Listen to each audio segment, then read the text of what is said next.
Hey chatters, it's Saturday, January 7th. I am still sort of sick, but I just showered. I was sick in my last video, you may have noticed. But this video comes to you in two parts. One, where I talk about my favorite thing that's ever been alive, including species. Rebecca sort of stole my thunder about talking about how humans are her favorite thing. They're also my favorite thing because of reasons. I'm surprised he didn't use that Doctor Who quote where he says something about every single human being important, but at the same time, I think everything we do is somewhat insignificant. If we take the huge mass that is the universe and put it all together, the one tiny human does not amount to anything in this big, ginormous universe that we live in.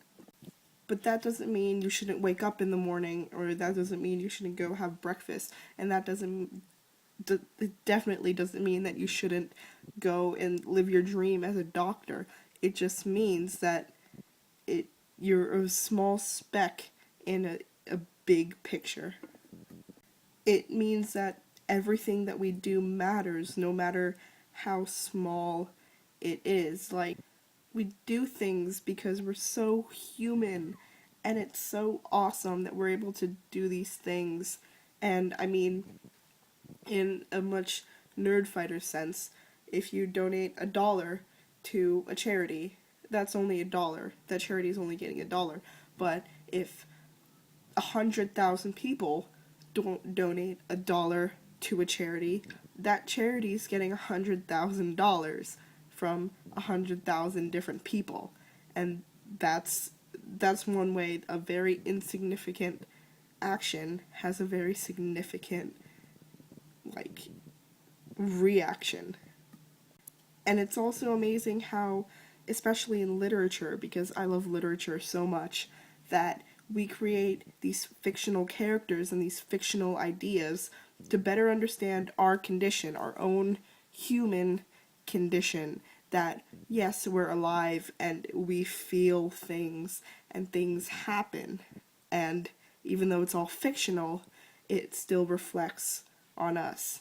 And that's my favorite part of books and writing and being alive, that you just get to you just get all of that coming at you, and it's just amazing.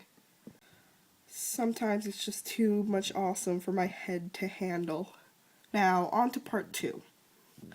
I like having the idea of having a challenge a week, but I also think that we should have specific days. Like, if I'm a big fan of the 5 Awesome Girls and the 5 Awesome Guys and a bunch of other collab channels, and John and Hank have specific days, so maybe one of us can be on Monday, one of us can be on Wednesday, one of us can be on Friday, and on Sunday we can each trade off on like this week Lisa picked the challenge, and maybe next week Rebecca can pick the challenge, maybe the next week someone else, and then the next week someone else, and then so on and so forth. That way everything's more organized and more concise and more put together, and it's easier to keep track of, so not everything's just jumbled up everywhere. That's all I have for today. I will see you the next time you post a video, whenever that is.